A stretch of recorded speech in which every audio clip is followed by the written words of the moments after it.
Here's another way that dynamical systems thinking can be useful. Let's say you've been programming a self-driving car and now it's driving around a residential street, and here it is just going down the residential street. This car seems to be operating normally, right? See anything to be thinking about? Interesting that it's driving pretty much straight into the sun, so it's hard to see. So a few seconds later, this is what the car sees. What do you think the car should do? And then a few seconds later, this is what it sees. So maybe the car should be braking right about now, right? And the question is, how hard should it be braking? You don't want to be slamming on the brakes if you don't need to, because that's going to make your passengers nervous and make them not want to ride in your car. On the other hand, you probably don't want to hit small kids on bikes, at least not small kids on bikes. So you can, as you're programming it, you can see, you can kind of plan ahead for what it should do in a case like this.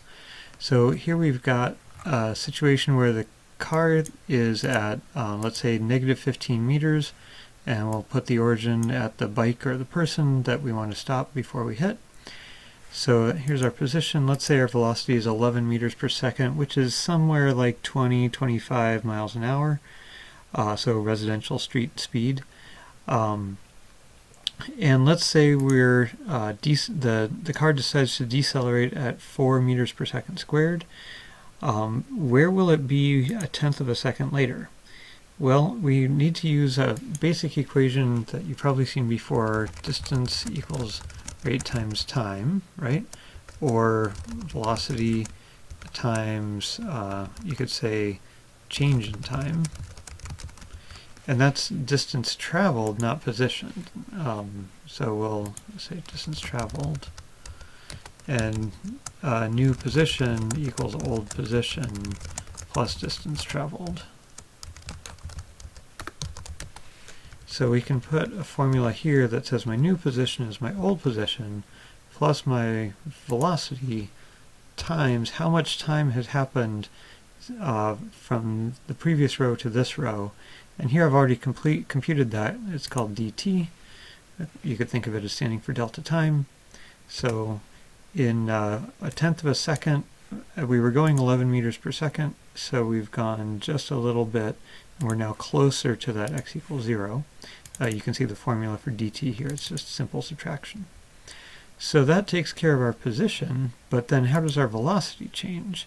Well, it turns out that velocity works pretty much the same way. New velocity equals old velocity plus acceleration times how much time has gone by. It's the same basic formula, so I can say my new velocity is my old velocity plus my acceleration times my delta t. And then how much acceleration do I have now? Well, if we're just stepping on the brakes, or the car is stepping on the brakes, since it's self-driving at that kind of strength, we could just say, just copy whatever the acceleration was above. And then we can fill that down and ask ourselves, if the car is accelerating at negative 4 meters per second squared, that's just a little under 1/2 of a g, g being 1 Earth gravity acceleration. That's a medium hard stop. A panic stop in a car is about 1 g, or about 10 meters per second squared, or negative 10 in this case. But you really don't want to be doing that if you don't have to. So let's see, as time goes by here, what does the position get to? Oh, it looks like the position goes into positive territory, which means you crossed x equals 0 and likely hit the bike or the person, unless they managed to cross the street before you got there. So that's another thing to model, but we won't do that right now. So let's graph all that. So they don't really belong on the same x-axis, on the same y-axis, because they are one's in meters, one's in meters per second, one's in meters per second squared, but we'll live with it for now. The horizontal axis here is time. I guess we should have said this as time in seconds. So we can see the position curve crosses through the 0 position here, which means we likely hit the person on the bike.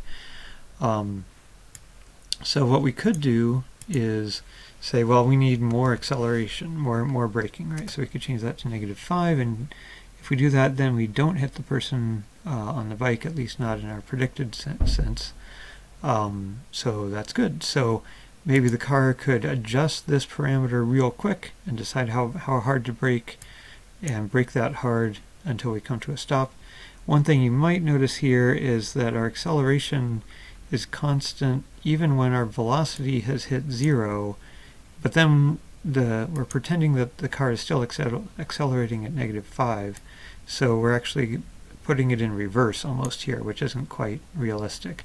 You could put a formula here that says if the velocity is still positive, then accelerate negatively, but if the velocity goes negative, then just call it 0 because your car has stopped. Might as well play that with that here. Well, actually, I guess I'm doing that. So if the velocity is positive, then give me -5, otherwise give me 0. And we'll fill that down. And so there, once the velocity hits 0, then we have no more acceleration because the brakes don't actually push you backwards when you're stopped. So that's fun and all, but there's a problem that the car doesn't always know how hard to hit the brakes to get a certain acceleration. So let's copy this sheet and see what can go wrong there. Let's put in 2 more columns.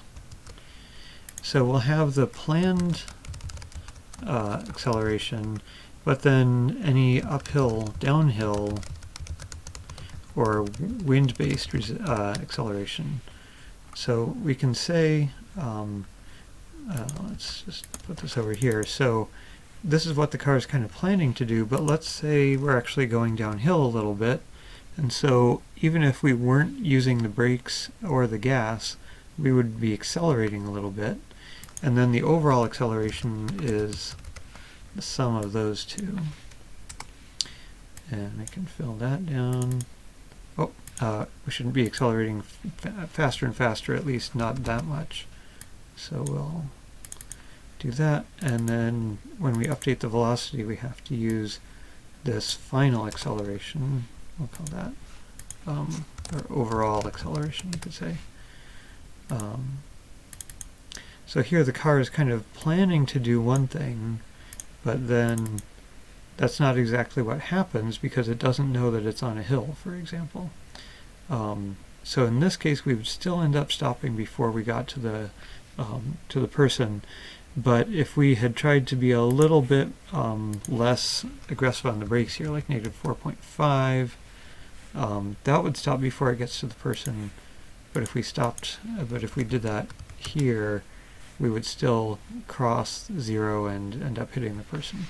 So really what the car should be doing is sensing every time point by time point, I tried to brake this much, how much did I actually change my velocity? And kind of update its idea of how much it can slow down for a given amount of braking. It could also depend on how much weight is in the car. It's the same amount of braking when you have a full gas tank won't produce as much deceleration. So those are some problems faced by self-driving cars that we can kind of simulate here without anyone getting hurt with dynamical systems.